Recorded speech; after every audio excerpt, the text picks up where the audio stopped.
There are only two known killers in the world who care more about the victim's name than the victim themselves.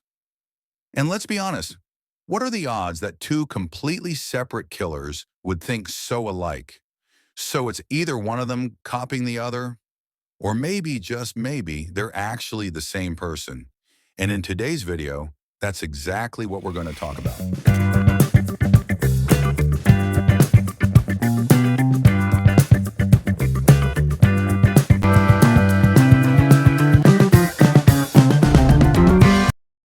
In today's video, we're diving into the chilling case known as the double initial murders. But this isn't just one case. We're talking about two different cases and the possible connection between them. We're going to explore questions that have remained unanswered for decades, but with the help of modern technology, we might finally uncover some of the truth. One of these cases has been solved. The other remains a mystery. Our story begins in Rochester, New York, in the year 1971. In one of the city's southern neighborhoods, mostly home to Puerto Rican immigrants, lived a 10-year-old girl named Carmen Colon. She lived with her grandmother and uncle, since her home life had always been complicated. Her friends at school called her Carmy. She was a cheerful little girl, but school was always hard for her. She struggled with learning and fell behind other students. No matter how hard she tried, her grades were poor, and other kids made fun of her for it. Carmen had thick black hair, dark eyebrows, and a soft, high-pitched voice. Her mother, Gloria, had struggled with addiction from a young age and was dealing with depression, making her unfit to care for her daughter.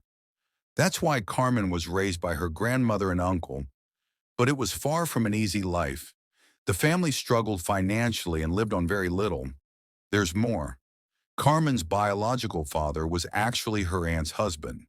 Gloria had had a secret affair with her sister's husband, and Carmen was the result. But her father never accepted her, didn't want his wife to find out, and Gloria never told anyone the truth. Carmen grew up never knowing who her father was, and he played no real part in her life. To make matters worse, Carmen's grandmother was sick, and Carmen often helped take care of her, running errands and getting medication. Her uncle, who lived in the same house, didn't treat her kindly. Carmen had frequent nightmares, wet the bed, and was terrified, always afraid that something bad was going to happen. She often told people about a man she saw in her dreams, a man she believed was also hurting her in real life. But no one ever figured out if that man was real or not. On Tuesday, November 16, 1971, Carmen came home from school.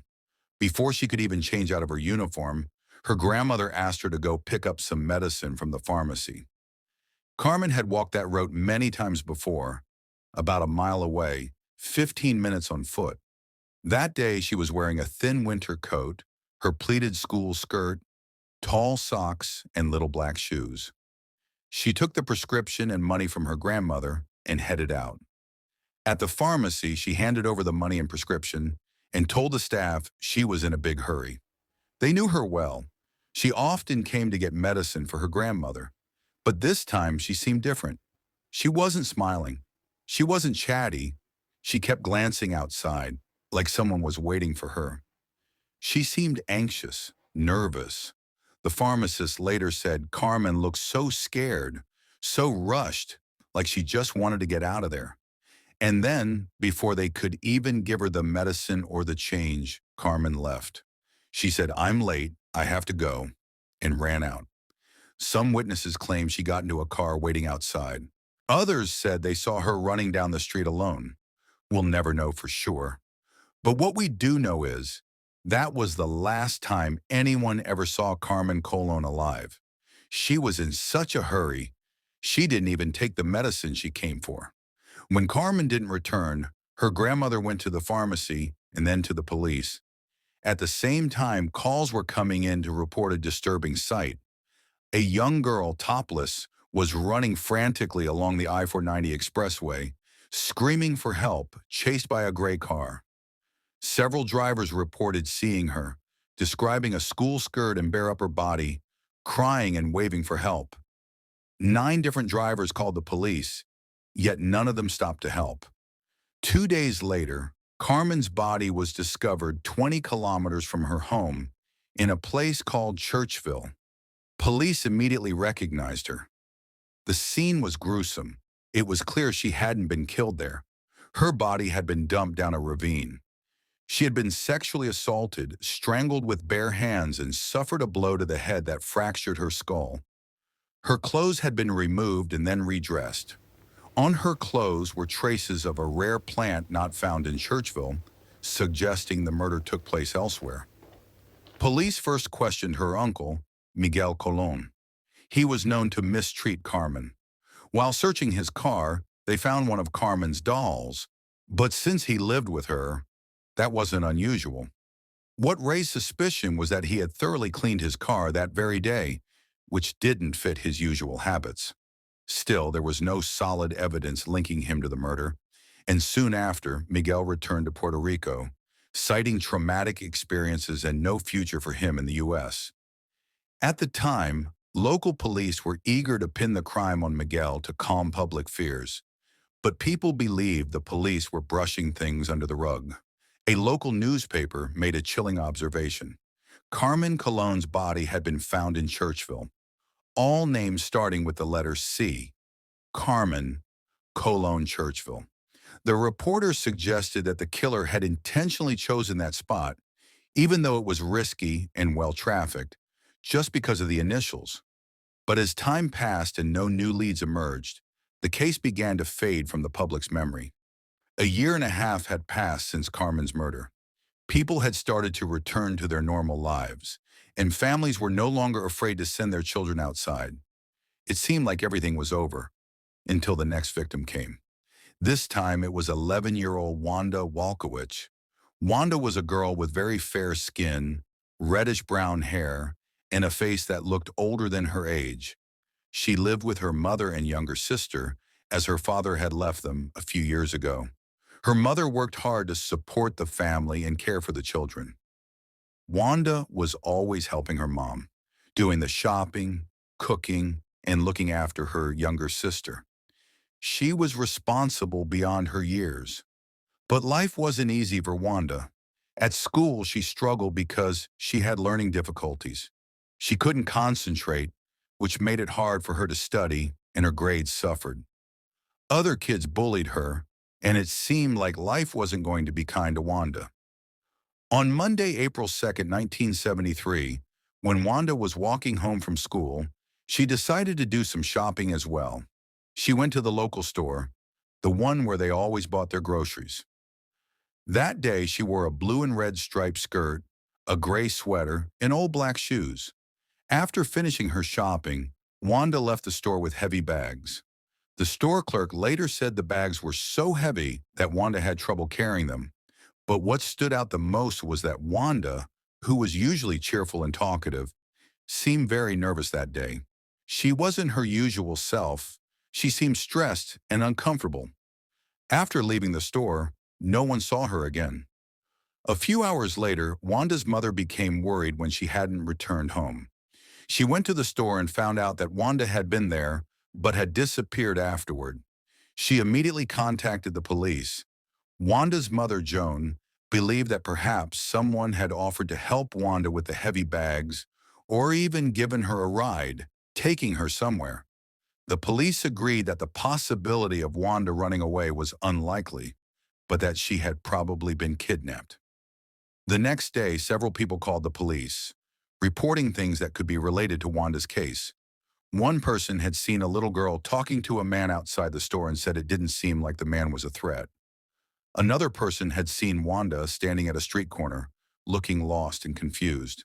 But the most important tip came from someone who saw a tall man with light hair and a blue coat entering a restaurant with a girl who looked exactly like Wanda.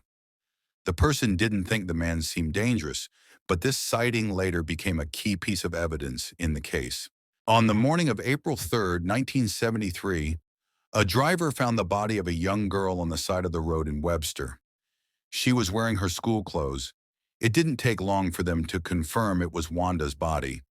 When the police arrived, they discovered that the body had been thrown from a car. The girl had scratches and bruises on her body, indicating that she had been dragged across the ground. The autopsy revealed that Wanda had been sexually assaulted and strangled with a rope. Her clothes had been removed, but like Carmen, they had been put back on her after her death. The killer had done the same thing to Wanda that he had done to Carmen. A new clue emerged. Wanda had eaten custard shortly before her death. Custard, a dessert made with eggs, milk, and cream, wasn't something her family had at home. Her mother, Joan, confirmed that Wanda hadn't eaten anything at school that day and hadn't bought custard at the store. So if Wanda had eaten it, the killer must have bought it for her. Perhaps he tricked her by offering to carry her bags or by saying, "Let's go eat something." This meant that the witness who saw them in the restaurant was telling the truth. As the investigation continued, police found cat hairs on Wanda's body.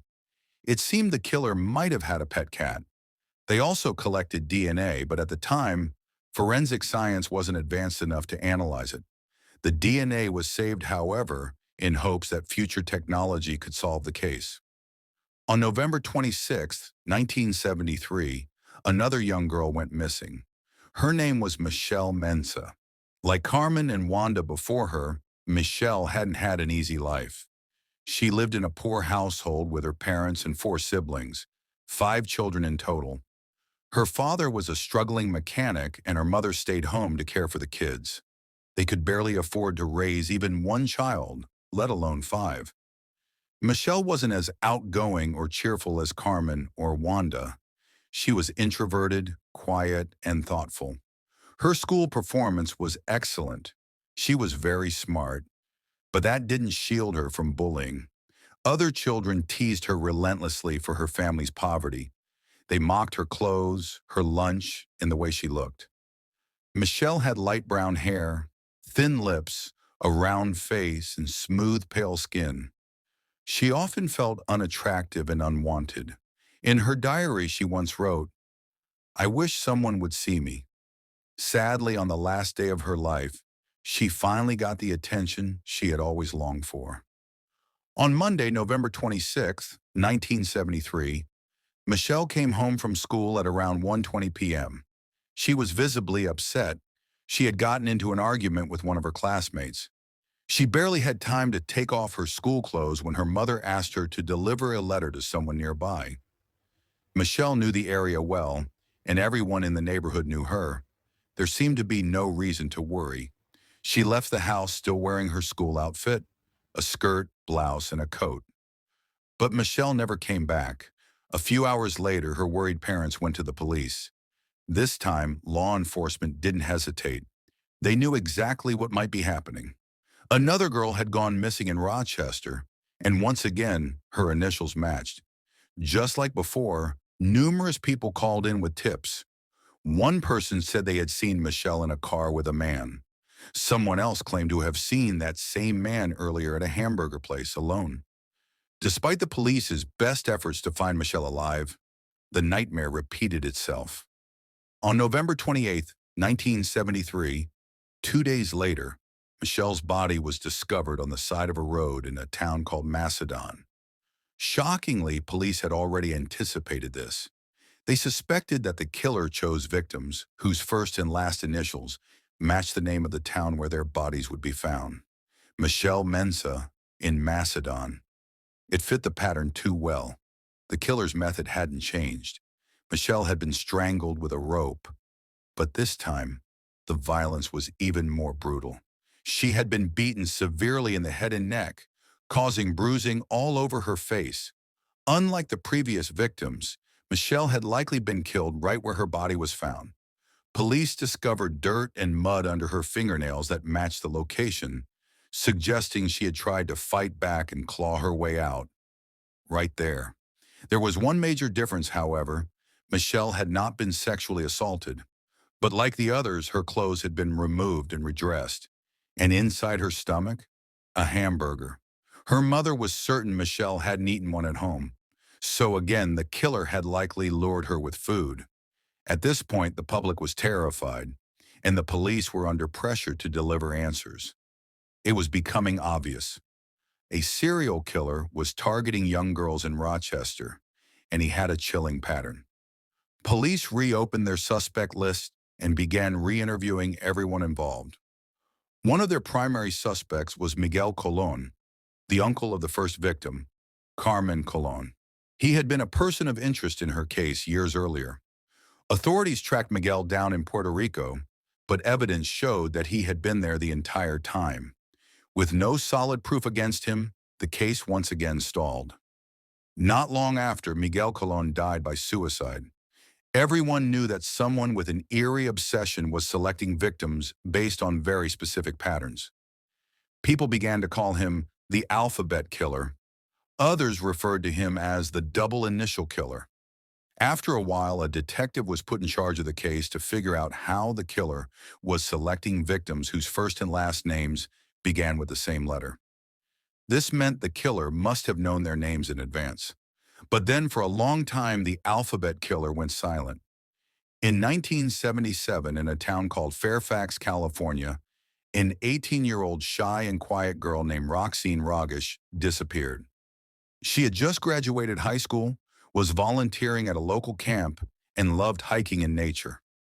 Some articles falsely claimed she was a sex worker, but that wasn't true. Like all the other victims we've talked about, Roxene had a hard life. She was homeless and would camp in the forest or stay with various men. Due to her drug addiction, she sometimes exchanged sex with other addicts in order to get drugs. On January 11, 1977, Roxene went missing. No one reported her disappearance to the police. A few days later, her body was found near a rural road, her hands and feet bound, her body half naked, and with severe bruising around her neck. She had been raped and ultimately died from strangulation. The killer had also stuffed cloth into her mouth. Back then, no one found her murderer. And because of her lifestyle, the police barely investigated. They informed her family, examined the crime scene, found nothing, and moved on. The police did recover DNA, but due to the lack of technology at the time, the case went cold. But a year later, something happened that made police reconsider the case and wonder if these new killings were linked to the ones that had happened years earlier in Rochester. In California, news broke that the body of a 22-year-old woman named Carmen Colon had been found. That name rang a loud bell for the public and especially for law enforcement. The very first victim of the alphabet killer had also been named Carmen Colon. Of course, this wasn't the same person, but the name similarity startled everyone. Police also realized that Roxene Roggasch had matching initials too, R, and this time, the killings were happening in another state. Could it be the same killer? The second Carmen Colon was a 22-year-old woman and also an immigrant from Puerto Rico. Just like the first Carmen, the 10-year-old girl from the original Rochester case. This second Carmen worked at a beauty salon and had a very hard life. Some articles would later describe her as a sex worker. An autopsy showed she had been strangled, raped, and dressed again after the assault, something the alphabet killer had done before. Police had no leads. Once again, the killer vanished. Then in 1993, the body of a 38-year-old woman named Pamela Parsons was found on the side of a highway in Yuba County, California. Pamela was a strong woman, a nurse and mother of 2 children. She had been trying to support her family on her own and had gone through 2 failed marriages. She was last seen getting into a man's car. No one took down the license plate, and no one reported anything suspicious until it was too late. 3 days later, her body was found. Police had no leads, but they were sure this murder was connected to the others. In 1994, 31-year-old Tracy Tafoya disappeared on her way to a client's house. A few days later, her body was found near a deserted road in Marysville, California. Tracy had lived a hard life. She had tried multiple times to overcome her drug addiction, but couldn't succeed. Because of her addiction, she had turned to sex work to afford her habit. On the last day of her life, she was heading to a man's house for sex work. Like the other victims, Tracy's first and last name started with the same letter. TT. She had been strangled and dumped by the roadside, just like the previous victims. But in the end, a simple shoplifting incident would unravel everything. In April 2010, a 76-year-old man walked into a store in Reno, Nevada. From the moment he entered, the store staff noticed he was shoplifting, stuffing cans and other items under his clothes. When he tried to leave, the security guard stopped him and called the police. The man was arrested. His name was Judith Naso. When officers checked his records, they found that he had a long history of theft. And once at the age of 50, he had been arrested for stealing women's underwear from a store. A 50-year-old man stealing lingerie? That's the kind of thing a mischievous teenager might do, not a grown man. Still, Joseph was now 76, and the police thought maybe he was just a poor old man who needed food. Maybe he had stolen lingerie for his wife, so they released him. But one detective who happened to be at the station that day was curious. He decided to visit Joseph's home. Joseph had no problem letting the detective in. The house was old, messy, and cluttered. There were photos covering the walls and cabinets packed with random items and paper. The detective instantly knew this house would take time to search. He thought Joseph was probably a hoarder, maybe just an eccentric old man obsessed with collecting junk. Then by chance, the detective opened a drawer and spotted an old notebook. The cover had faded, but Joseph had written something on it in pen. The list of 10. When the detective flipped it open, most of the pages were blank, except one. It had the names of several women. 4 names stood out immediately: Roxene Roggasch, Carmen Colon, Pamela Parsons, and Tracy Tafoya. The detective froze. These were the names of 4 women who had been murdered between 1977 and 1994, all victims of a suspected serial killer, possibly the same one behind the original Alphabet murders. Could Judith Naso be that killer? The search intensified. Inside Joseph's house, detectives found boxes full of photographs and film rolls, and many of the images were deeply disturbing. Women appeared either unconscious or dead in them. One of the pictures was of Roxene Roggasch, her corpse photographed. Joseph had even marked the dates of the murders in his calendar. They found women's ID cards. They found women's stockings, which Joseph claimed belonged to his ex-wife. But some of those exact stockings could be seen in the photos on the bodies of victims. One detective later said, "Walking through Joseph's house felt like stepping into a horror movie. In one bedroom, mannequins were posed in disturbing positions. One was bent over, another had its arm raised. Joseph had dressed them all in women's underwear, likely the ones he had stolen. And in nearly every photo Joseph had taken of women, real women, they were wearing long, thigh-high stockings. Some of the stockings had unique patterns. Others were plain. Joseph had taken a marker and drawn those patterns onto the plain ones, trying to recreate the same look every time. It was clear.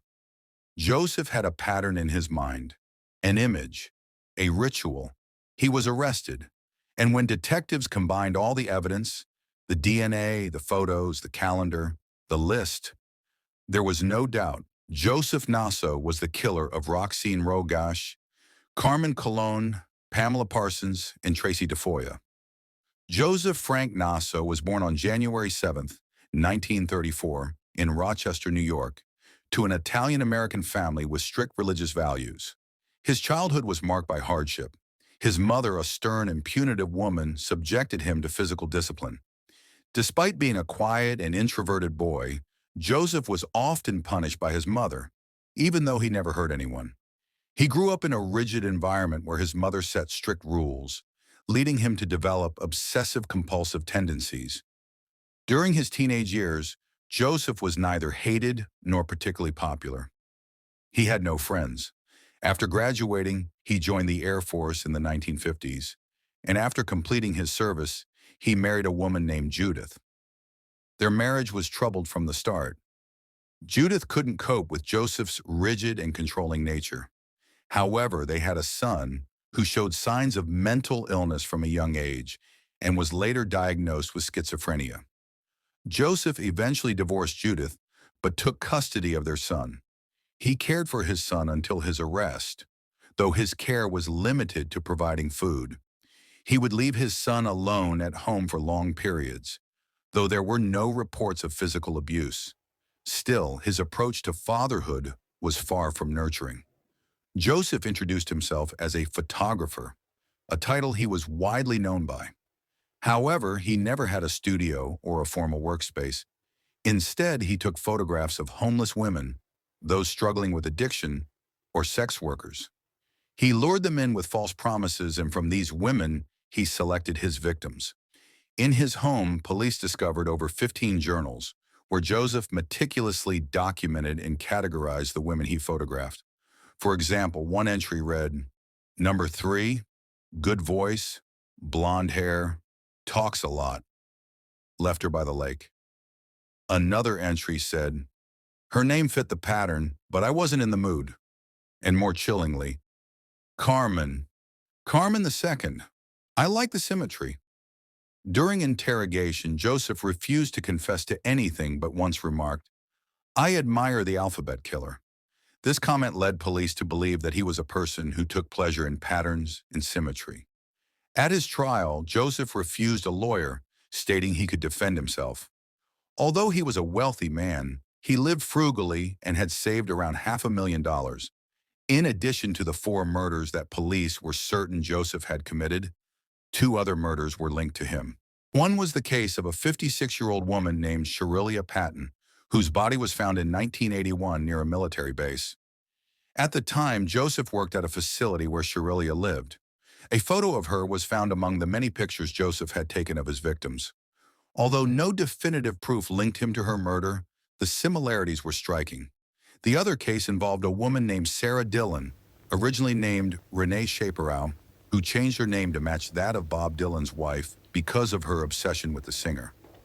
Sara was last seen in May 1992, heading to a Bob Dylan concert, and her body was later found, murdered in the same manner as Joseph's other victims. Joseph worked at the location where Sara had disappeared, but he never confessed to her murder, and no evidence could definitively prove his involvement. When Joseph's trial began, he was nearly 80 years old, and everyone expected to see a frail, bent old man. However, he entered the courtroom wearing a suit, his hair and face neatly groomed, exuding confidence and authority. Despite his poised appearance, Joseph soon realized he couldn't defend himself in court, so he requested a lawyer in subsequent trials. Since his money had been blocked by the government, he couldn't hire a lawyer, but they told him they would release some of the $500,000 to enable him to get one. He later appeared in court with his lawyer, and throughout the trials he would talk to his lawyer, laugh, take notes, and act strangely. The only significant thing he said in court was that he was a photographer and an ordinary documentary filmmaker, and these women had volunteered to be photographed. He insisted that he didn't force anyone, and that he only wanted to capture their beauty, claiming, "I am not a murderer." He also stated that he kept lists of these women because he was an organized person, but that didn't mean he wanted to kill them. He casually suggested that someone else had killed everyone he had photographed. Eventually, the jury convicted him for the 4 murders that were definitively linked to him, and he was sentenced to death. Joseph is currently on death row in California, though he has not yet been executed. Did Judith Naso commit all the murders from the start, or was he simply imitating someone else? When DNA technology advanced sufficiently, police repeatedly compared the DNA samples from the body of Wanda with various suspects, but none were linked to her murder. However, when they compared the DNA found on Wanda Walkowicz's body with Judith Naso's DNA, it didn't match. This led to the conclusion that whoever killed Wanda also killed Michelle and Carmen. Therefore, if Joseph didn't kill Wanda, he didn't kill Michelle and Carmen either. In fact, we still don't know who committed those first 3 murders. What we do know is that Judith Naso obsessively modeled his murders after the original alphabet killer. At the time of the murders of Carmen, Wanda, and Michelle, Joseph was living in Rochester and was 37 years old. It would later be confirmed that he wasn't the killer of those 3 women, but he had been in the area and knew all the details of the cases. When he decided to become a serial killer himself, He used the same pattern because he admired the original alphabet killer. On the bodies of Wanda and Michelle, white cat hairs were found. When police searched Joseph's house, they discovered he owned a white cat. Naturally, this white cat couldn't have been the same one, since the cat from 2010 was different from the one that lived in 1973. Cats don't live that long. But this detail shows that Joseph knew the original alphabet killer had a white cat. And because he wanted everything to follow the exact same pattern, he bought a white cat for himself. It wasn't because he liked animals. It was because he wanted to imitate the other killer. The only difference between the two murders is that Joseph targeted older women, aged between 30 and 50, whereas the original alphabet killer only targeted children aged 10 to 12. This shows that while Joseph was trying to imitate the original killer, he had his own approach. Joseph didn't have an interest in children, but preferred older women. He selected his victims based on his own preferences, but followed the method of the alphabet killer when it came to the killings. That's why he murdered a woman with a name similar to the first victim of the alphabet killer, Carmen Colon, and he even wrote this in his journal. In the end, the 3 unsolved murders remain, and the original alphabet killer, who sparked this whole idea in Joseph's mind, was never caught. Now, do you think those first 3 murders could have been committed by Joseph?